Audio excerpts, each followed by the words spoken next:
Yeah, so we see, as we've mentioned, inflation is high, interest rates aren't high enough. So do you think the Fed should keep increasing interest rates, or will that just collapse the economy, or has it already collapsed? In my view, it has collapsed already.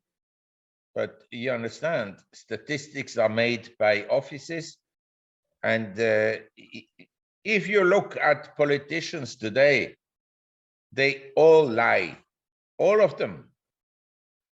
And why should then the statistical office of the US be honest?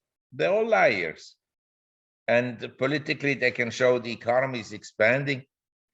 Yeah, look, if I send a check to each American, $1,000 present tomorrow, then they go and spend it, then GDP goes up. Is this honest growth? My government debt has gone up by $1,000 per capita. So you can do a lot of fiddling around with the economy.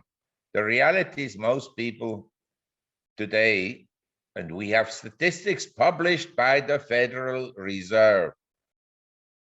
People who are 35 years old, they earn less than their parents at 35 years of age, and they have less money than the parents had at 35 years of age.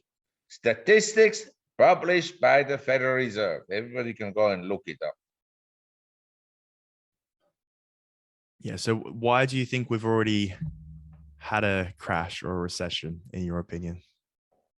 Well, first of all, now I travel less, but I used to travel a lot. But I'm an observant economist.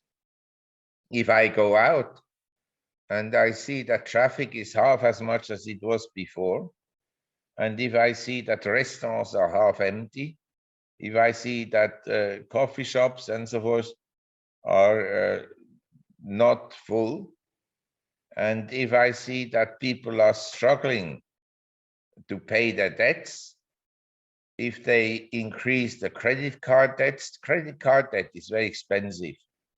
It tells me that things are not all that great.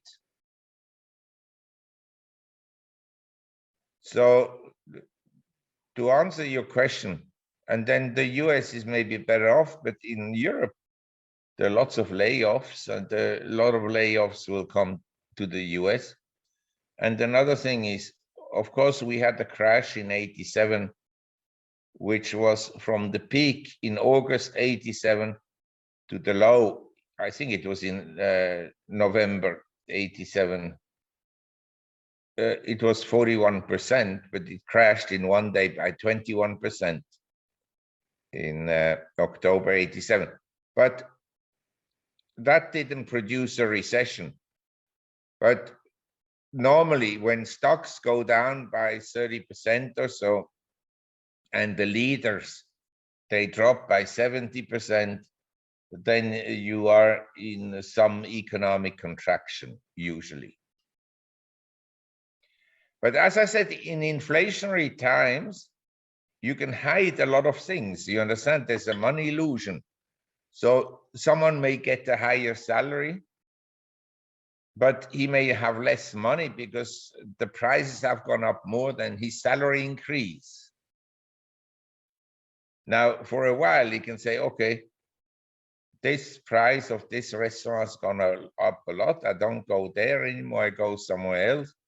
Or the price of beef has gone up a lot, so I buy more pork and chicken and so forth.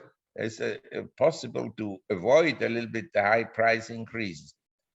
But if you have two children and they need clothes and they need to go to the school, it's more difficult to cut down on school expenditures.